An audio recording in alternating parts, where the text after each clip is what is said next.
Let's learn how symbols and tweening can help you in your animation process.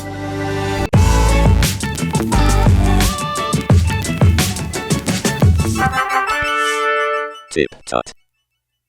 Welcome back to Intro to Adobe Animate 2021. In this episode, I'll teach you all about the different types of symbols available in Animate, how and when to use them, and the tweening options that using these symbols allow for. If you don't know what any of that meant, then you're in the right place. So let's get right to it. Part 3, Symbols and Tweening. So what are symbols? Well, whenever you draw something in Adobe Animate, it's known as a shape and you're editing it directly. Turning that shape into a symbol, don't worry, we'll get to the how later, takes that shape and wraps it up inside its own container. You then have to enter that container or symbol to continue editing the shape directly. Why is this important? Well, the biggest benefit of this is twofold, nesting and tweening.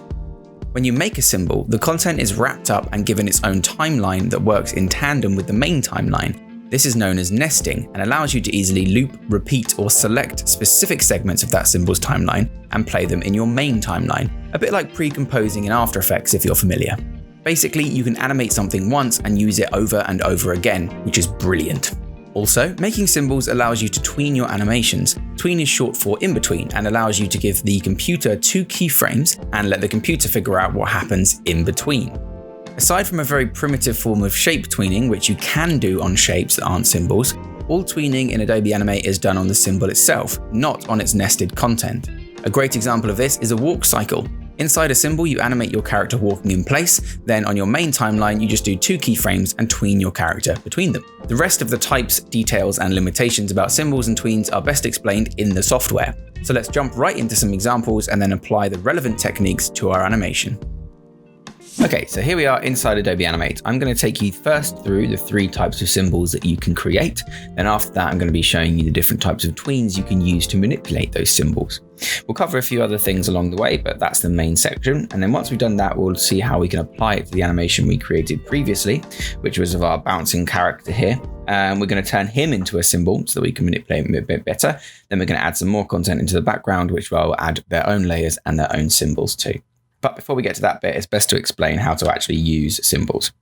So whenever you draw something in Adobe Animate, you'll notice that you can directly select it and directly manipulate it. If you hover over the edges of your shape, you can pull out and push in all the different shapes and sections of it according to the points of the shape that you created.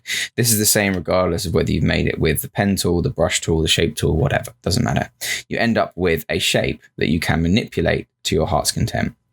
Now, if I give my timeline just some frames here so it's a bit easier to see, I've got to frame 60 with F5 there. You will notice that I can select my shape and hit F8, and this will convert that shape to a symbol.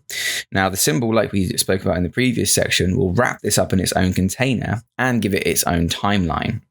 Now, there are 3 types of main symbol. As you can see from this drop-down menu, you have graphic, button, and movie clip. We're going to talk about graphics and buttons today, but not really talk about graphics and movie clips today, sorry. We're not really going to talk about buttons because buttons are mainly for web development and action script like Flash games, which this series doesn't really cover. This series covers animation. There's not really much use for buttons in a modern day Animate workflow, so we're going to ignore those. We'll show you the difference between graphic and motion clip or movie clip though, because there are some slight differences that will benefit you later down the line. So we're going to call this one graphic, just so I know for sure that we are working on our graphic. So I'll call it graphic 1. And we're going to leave the registration point in the center.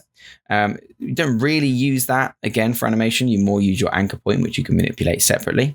And the advanced tabs, we're just going to twirl those down as well, because that's mostly again for web development and Flash game creation.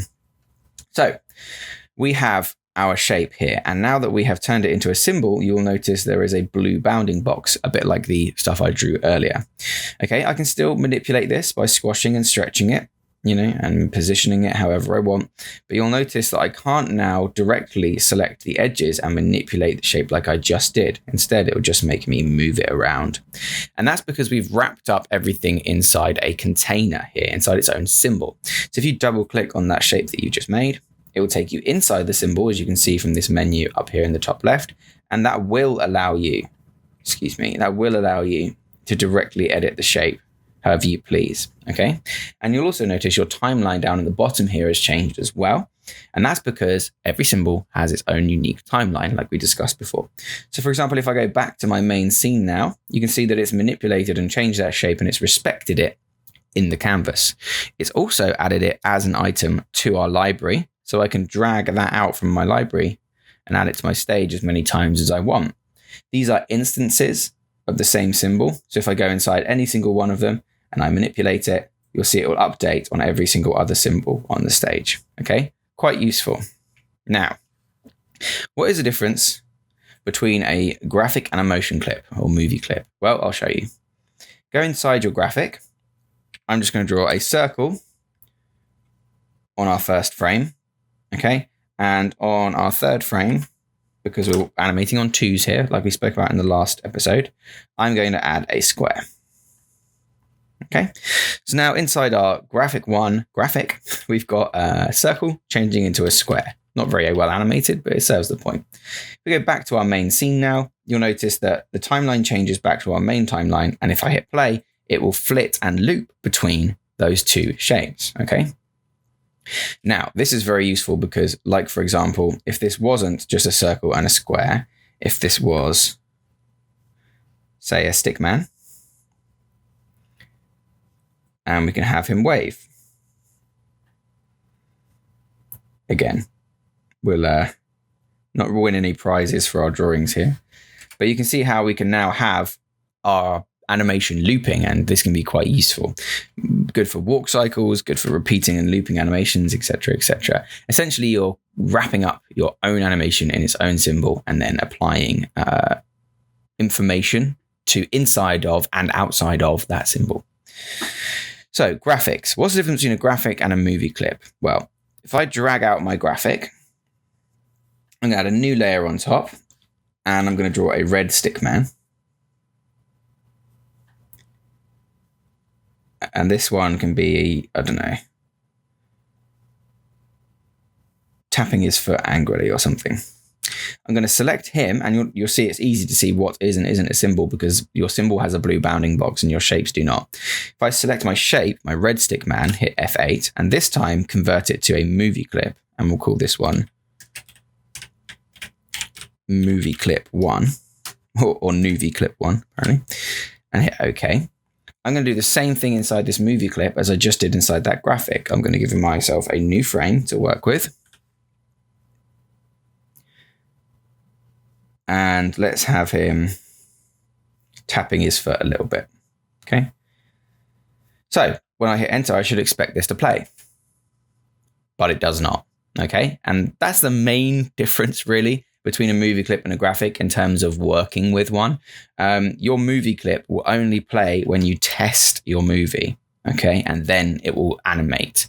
Now, there is a reason for this. It goes into the code of how the program works and stuff like that.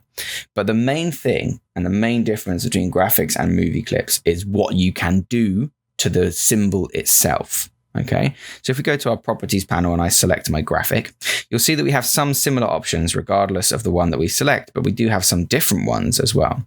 So if I select my graphic here, you can see that I can change the looping to however I want, and this is quite important. I can set my graphic to loop forever, which is fine. I can set it to play once, which means that it will play just once and then stay still on its last frame, which can be useful in some circumstances. I can choose a single frame from the graphic and then open up my frame picker, which allows me to just select what frame I want to show. And this is useful for lip syncing. I can then also, if I close off my frame picker, choose it to play once in reverse, or I can choose it to loop in reverse. So you'll notice that when I select my graphic, I get all these good looping options. When I select my movie clip, those options do not appear, but we get some different ones instead.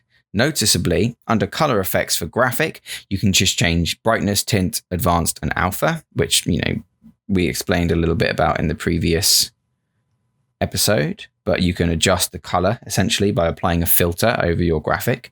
Okay, we can just turn that back to none. On the movie clip, yes, you get those same options, but you also get additional options similar to you might find in Photoshop or Illustrator. For example, you can change the blending mode.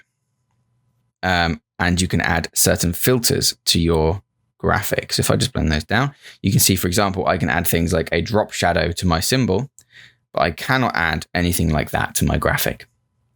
So graphics, you get more control over the looping and the in-software control of the symbol.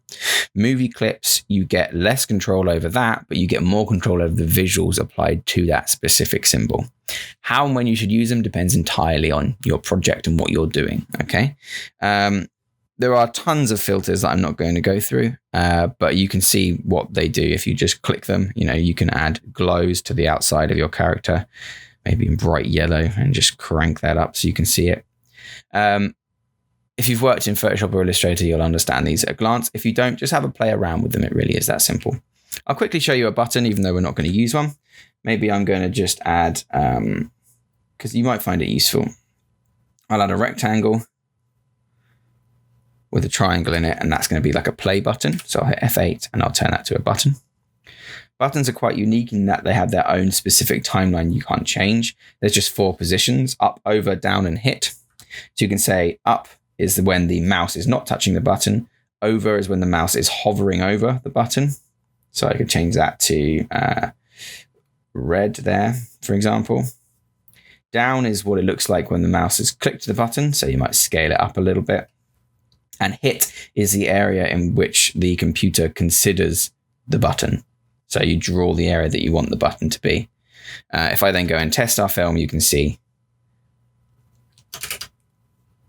what happens when we hover and click the button as well. Yeah. So not useful really for animation anymore. But if you're working on some kind of Flash game or something, then it would be. Obviously, Flash is now dead, so you can't really do that. So that is the 3 different types of symbols: graphics, motion clips or movie clips, and buttons. Okay, they all have their own uses. I pretty much exclusively work with graphics just because of the style of my animations. But you're not here for boring stuff like that. You are here for interesting stuff like how to make these motion clips or graphics or whatever move about in clever ways. So let's talk a little bit about tweening. So much like in the same way there are 3 types of graphics, there are also 3 types of tween. There are shape tweens, there are classic tweens, and there are motion tweens. I'm going to take them through one by one from the simplest to the most complicated. So a shape tween is the only tween that you can apply directly to a shape rather than a symbol. So to illustrate this, I will draw myself not a wobbly line, but a circle. There we go. I will go a few frames into the future, say 1 second. I'll hit F7. I'll turn on my onion skin and I will draw a triangle. Trying to keep this as neat as possible on the other end of the frame there. Okay.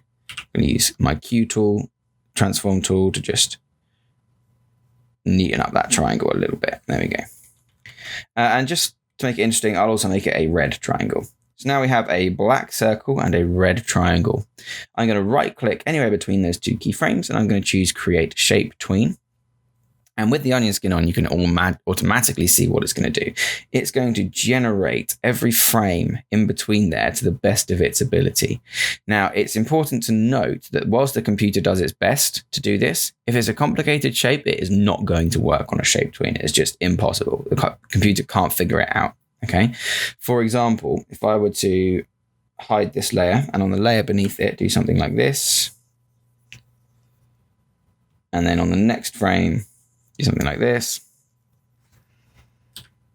So I'll stick that one, 30 frames down like we did before. And I try and shape tween between these. You're not going to get the expected result. Okay. Now, technically what the computer has done is 100% mathematically change from one shape to the next, but it is probably not your intended effect. Okay. It is mathematically correct, but it is not good. It doesn't look good. And this is one of the limitations of working with tweens in any form. Simple shapes, going from a simple black circle to a simple red triangle, very useful for the computer to handle. Complicated stuff, not so much. One thing you can do to make this look a little bit nicer, however, is to edit the easing. So if you select any point between your 2 keyframes, it will bring up in your properties panel a tweening panel over here. And you can choose how to ease your properties. You can choose to ease your properties together, which is kind of the only option for shape tweening. And then you can choose from here, your effects panel, a path, a motion path, or a speed path, I should say, not a motion path. From that, you can choose different ways to ease that motion in or out. So for example, if I choose ease in, and then I choose something like quart, you can see that it's going to go from very fast to very slow. Or sorry, very slow to very fast. So it's going to start off slow and then whip into that faster shape. And it's going to reposition the timing of those keyframes. It's going to have the same changes, the same shape changes, but just on a different time. If I choose ease in out, for example, and choose the same one, quart, you'll notice it will go slow to fast to slow again and kind of whip through those positions. And this adds just a lot straight away to your animation. So shape tweening, very simple. In a later episode of this series, we'll be talking about shape hints, which will help in our shape morphing episode.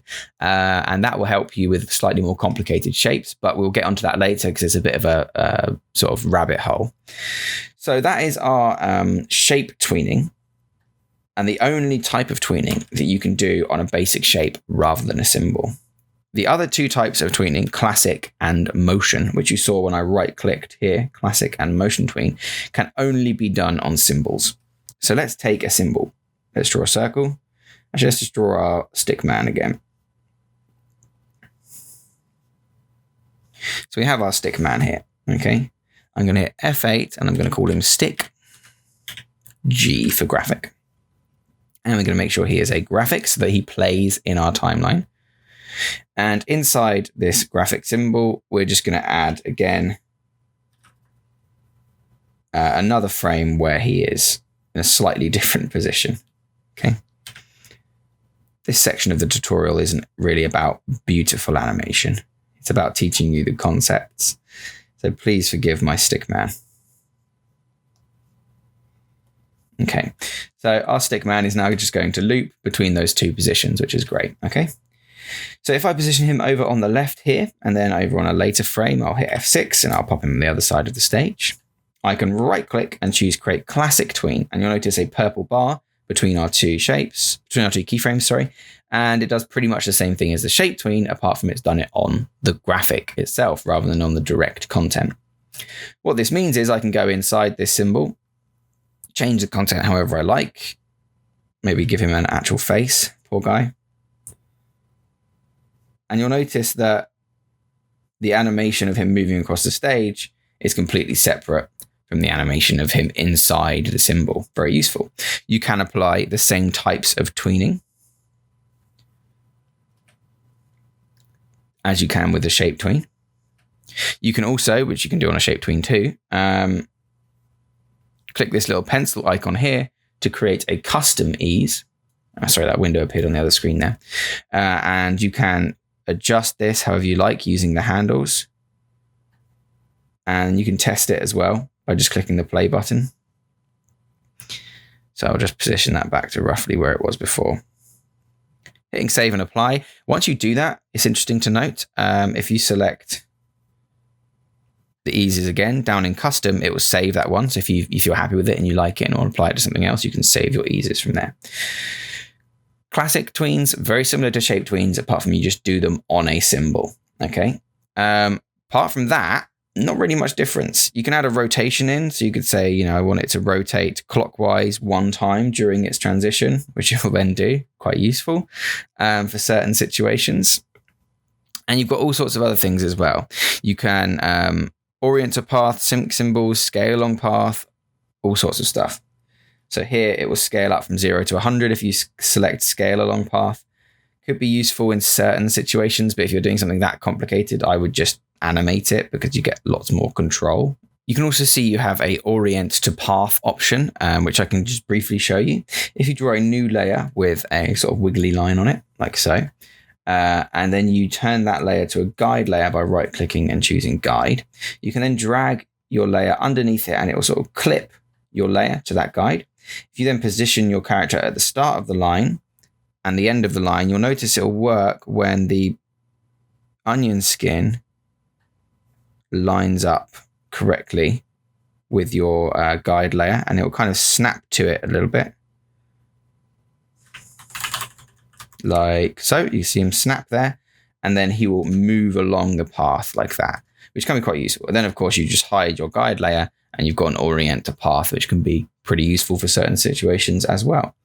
So when it comes to a classic tween, that's pretty much all there is to it. Okay, you've got easing that you can do via the easing panel. You've got rotation you can do via rotate panel, and then you've got different options down here for animating later on. Some of these things like sync symbols are a bit complicated for this point in the series. They are to do with like lip syncing and syncing up the inner frames of a symbol to your main timeline when you've manipulated it after the fact. So if there's an opportunity, we'll get into that later on. But I do cover it in other series of mine as well if you want to do that. So drop a comment below and I'll tell you all about it. But for now, we're trying to keep things fairly simple. So we've done shape tween and we have done classic tween. It's now time to do motion tween, which is probably the most complicated of all of them. So I'm just going to remove all of my frames, delete my guide layer. So I'm back to a normal timeline. I'm just going to once again drag out my stick man onto the stage. So I've just got one stick man on the stage animating between his two poses because that's what's happening inside the graphic. A motion tween works more similar to other Adobe softwares where you can separate out, if you right click and choose motion tween, you can separate out the properties that you'd like to manipulate. You'll notice that it will change your entire timeline to yellow, and you can manipulate your character by just selecting a frame and repositioning him and rescaling him however you'd like. So we'll just scale him down a bit. We'll move over, we'll position him over here. Maybe we'll scale him up a bit. And then we'll do the same thing over here. So you can see that we've got here what is essentially a motion path. And each dot on this motion path will show you a frame on our animation. So you can see the further apart the dots are on this line, the quicker the animation is going to go. The closer they are on this latest segment, the slower it's going to go. And you can manipulate that path. So if you double click on the layer, it will open up all of the properties, which looks quite scary, which is why I left this one to last. And you can see you can edit and manipulate the positions and properties of each of these, properties by themselves. This is the scale, individual scale, so the X scale here. The scale Y as well, you could just put that down a little bit. So you can see that this manipulates in the same way as like line graphs or motion graphs in After Effects, if you're familiar. You'll also notice that if you go and change something on a frame that isn't currently keyframed, it will add a keyframe for you and add it to that path. To do eases on these, you can just double click on your little add ease option down here, and it has the same or similar ones as your classic tween, so stop and start, and that will add something over the top of your entire motion tween. Okay, and we'll go from start to stop as well. Again, quite complicated and something that we're not really going to use in this series because I think it's too complicated for a beginner series. So if you're interested in working with this, I've made a separate video which just covers motion tweening, and I will link to that as well in the description when that is ready. So for now, though, we're going to focus just on classic tweens because A, that's all we need for our animation that we're working on, and B, it will cover 99% of the situations you need. If you want to work on motion tweens, go for it. It's just a bit more complicated, and I'm trying to keep this quite basic. So we've spoke about graphics, movie clips, and buttons, and we've spoken about classic, motion, and shape tweens. We've all done this in a void, and there's no point talking about stuff in a void. We should apply it to a project that we have made. So you can see here we're back in our project from before. We have all of our frames and timelines ready to go, and we've got our character bouncing up and down. This is what we finished last episode. What we're going to do now, because unfortunately I drew the character a little bit too high and he pops off of screen, we want to be able to move easily all of these frames. Now you can do this without turning it into a symbol, but it's a right ball ache. So we're going to turn it into a symbol to make it a lot easier. One of the most powerful things you can do in Adobe Animate is copy chunks of frames and put them in other places that you need. So I'm going to select everything. I've got my main character line work here. I'm going to select all of the rough layers and I'm going to select the guide layer that we made, basically everything but the sketch. I'm going to right click and I'm going to choose cut layers. And that's going to remove them from our main timeline. Now there's one more way to create a symbol which I haven't told you, and that is to go to insert new symbol. And this will create a symbol without putting anything on your stage. And we're just going to call this bounce. It's going to be a graphic, very important because we want to see it inside our timeline. We'll hit OK. And this is going to give us like a kind of void, empty void. You can see we don't have a canvas here. We've just got the white section that we need. And in here, down in this timeline, I'm just going to choose paste frames. There you go. So you can see that's pasted our frames inside this void. And if I zoom out a little bit, you can see this is our character here. So I'm going to lock all of the guide layers and turn them all off as well. So we've now just got in our bounce timeline section bit here, we've just got our character bouncing up and down. Like so. Okay, it looks pretty cool. So now this is the bouncy character in the void. Excuse me, I didn't actually cut those layers, so we'll just get rid of them there. So we have our character bouncing up and down in the void, and you can see he now also appears in our library. So what we're going to do is create a new layer here and call this bounce. And we'll drag him out from our library onto our stage. And you can see that he is there. We can position him up using the guide layers that we've made. Now, if like me, you have hidden your layers inside your symbol, but when you come back out of your symbol, you can see them again. That is just due to a publish setting that you need to turn off, which is just under File and Publish Settings. If you then uncheck Include Hidden Layers and hit OK, that will then hide all of your layers. Basically, you're hiding the layers in your preview, but it's still publishing them because it thinks you're just temporarily hiding them. Whereas if the way I like to work is if I hide a layer, it means I don't want it included. Okay. And now we can see we have our character bouncing up and down. He's already positioned a little bit better because we've popped him in the middle. But all I need to do now, if I want to manipulate him, is just change his position like this. I can make him a little bit bigger if I want. And I can make sure that the top of his head never goes off screen by just selecting him and moving him down a bit. Okay, so if you wanted to see this in action, you can just click your loop button here, drag out the loop to fill the complete section of frames that you need. And you can see now that we have our perfectly looping animation over and over again. But what we can do now is manipulate him and scale him really easily without having to worry about our keyframes. And because our properties for our graphic here is set to loop, he will loop forever for our whole animation, which is perfect. Okay, so let's turn on our sketch layer to see what we've got working in the background here. And I'm going to add a new layer, and I'm just going to call this one background.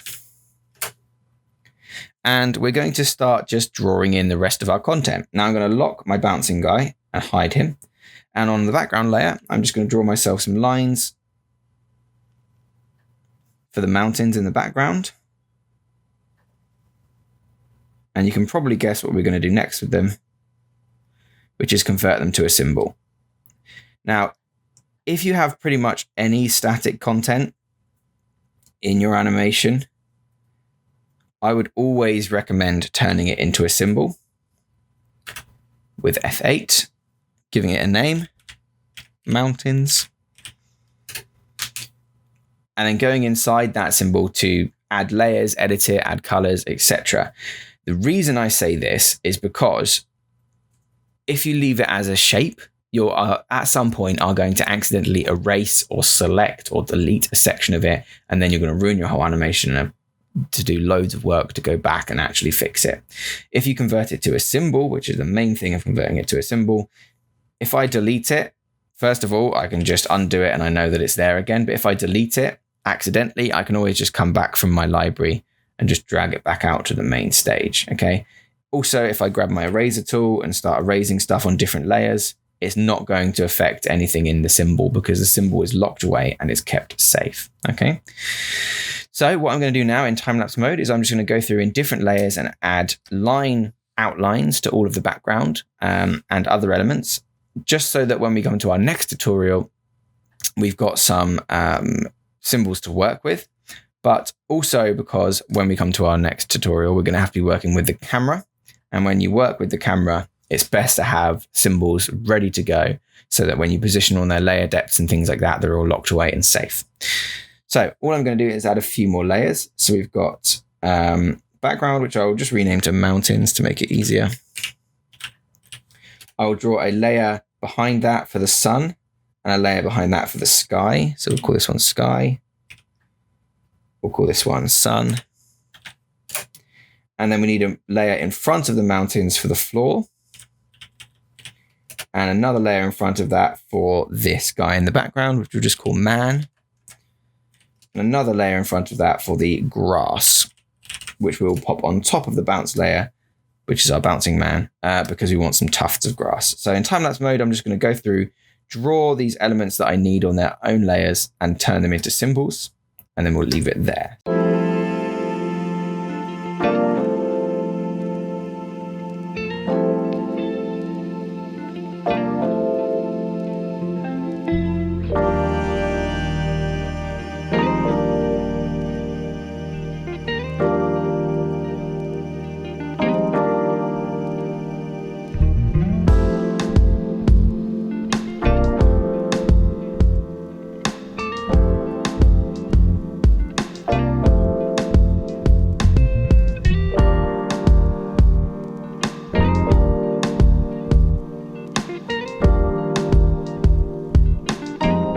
Okay, so here you can see we have all of our symbols laid out on separate layers on our timeline here. Everything from the grass on this top layer here down through our bouncing man, our man in the background, our floor layer, our mountains, our sun, our clouds in the sky, and our sketch, which we now no longer need, so I can lock and hide that. We're now going to add some nice basic tweens to this just to get you guys started before we jump into the next episode, which I believe is adding color and everything to this scene. So, for example, we know we want this character here to be sort of sliding along the floor as if the camera is panning past. Now, we'll be doing some actual camera movements later on, but just to get you guys using some tweens, we're going to use a few tweens here to get this started. So let's do the floor first then. I'm going to double click on my floor graphic, and as you can see, this is just a graphic that I've drawn with a few tufty bits of grass and other bits there. Now, we're going to start by making sure we can get a perfect loop with this grass here. So we want our shape to start like this. So if we grab our scene, we can position our grass all the way over to the left. And what we're going to do is go inside it. Okay, we're going to select everything, and holding Alt and Shift, we're just going to drag it over until it pretty much lines up with the next section, like so. Okay. Now that's going to give us a twice long section than we need. And we'll just tidy up the point where it joins as well. Okay. So we've got a nice, I'm on paint behind mode. There we go. So we've got a nice long bit of floor that's much longer than we actually need it to be, with a seamless break in the middle, which is great. Now on our main timeline layer, we're just going to duplicate this, I think, twice by just hitting F5 to extend all of our frames. And then on the floor layer, we're just going to add a new keyframe at the end with F6. Okay. Now we can just turn on our onion skin. And essentially, you'll notice a point where there is a tuft here, which duplicates with the same tuft over here, okay? And you're just going to move your shape until that tuft lines up. Now you might have to just tweak a little bit, like so. But then when you right click and choose Create Classic Tween, it's going to be moving along. If you hit Control and Enter, you'll see your seamlessly looping section of grass there. Now, we didn't use all of it, obviously, so you can make it as long or as short as you'd like. It doesn't really matter. It's completely up to you. But what we've got now is a seamlessly looping background, which looks like it's going on forever, when in fact it's only using a small portion of it. We're going to do this similar sort of thing with these grass tufts in the front here. If we double click them, select everything on that layer, duplicate them over again, like so. And then back on the main timeline, hit F6 on that last frame, turn on your onion skin, and drag over until it lines up perfectly, like so. Okay.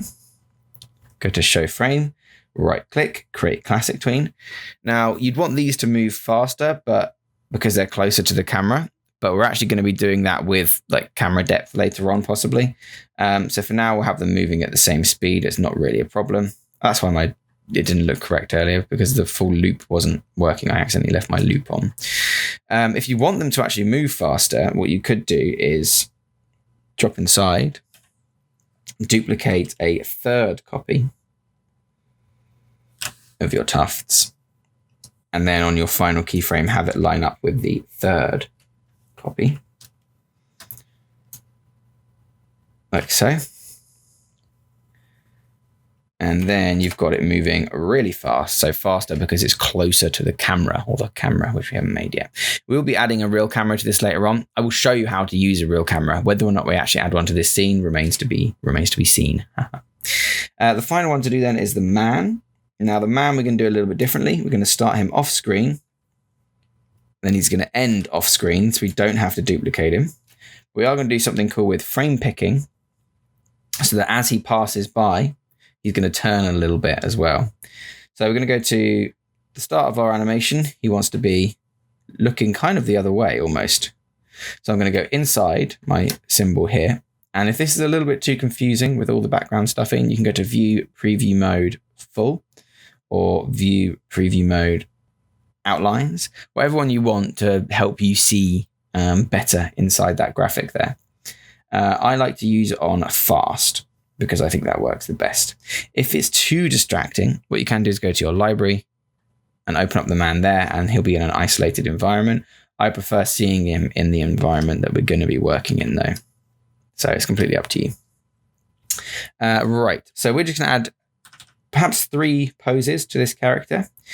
The first pose is going to be this pose that we've drawn already, but we're just going to hit Modify, Transform, Flip Horizontal. Okay, so he's going to be facing the other way. And if we turn on onion skin, we can make it so that his feet line up, which is the most important thing. Then in the middle, we're going to delete that, and we're going to zoom in, and we're just going to draw a perfect in-between for this character.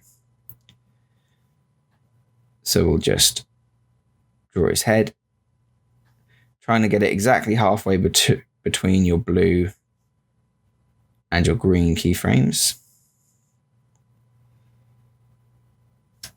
like so. Okay, so the scarf at this point will just be down the middle. Oops. Like that. Okay. So not worrying too much about this. Just trying to get it looking okay, because he's in the background. No one's really going to be looking at him. The idea being then that we can then just choose to frame pick these frames at points when he's moving across the screen, which will then allow us to quickly and easily change his angle. So you can see we have these 3 frames of our character now. So it looks like he's turning around a little bit. We're going to go back to scene 1. We're going to go to our man. We're going to go into properties, select the symbol, and just choose single frame. And just to double check that it's done that on the last one too, we'll go to our last frame here and we'll check single frame as well. Now we've got our guy moving across the screen. As he hits, I'd say about here, we want him to change direction. So we're going to choose that frame, click our man, go to our frame picker window, which if you don't see, you can just hit window frame picker and it should pop open like so.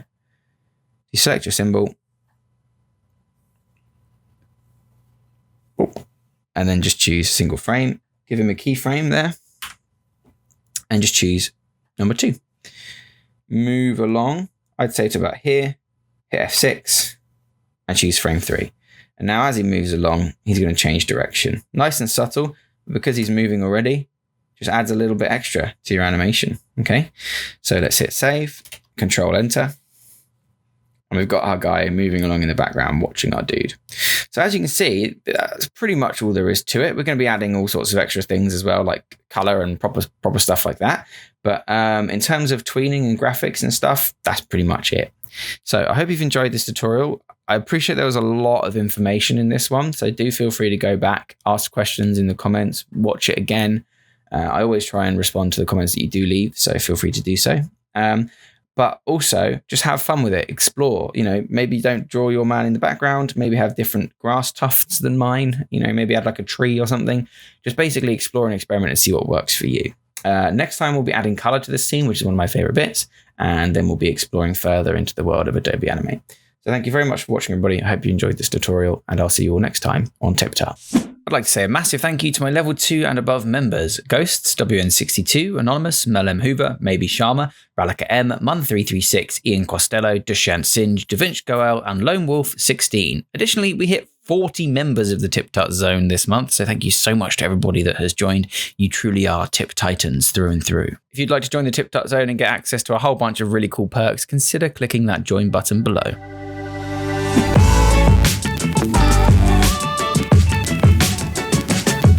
Remember to subscribe for more tips, tricks, and tutorials. Thanks for watching.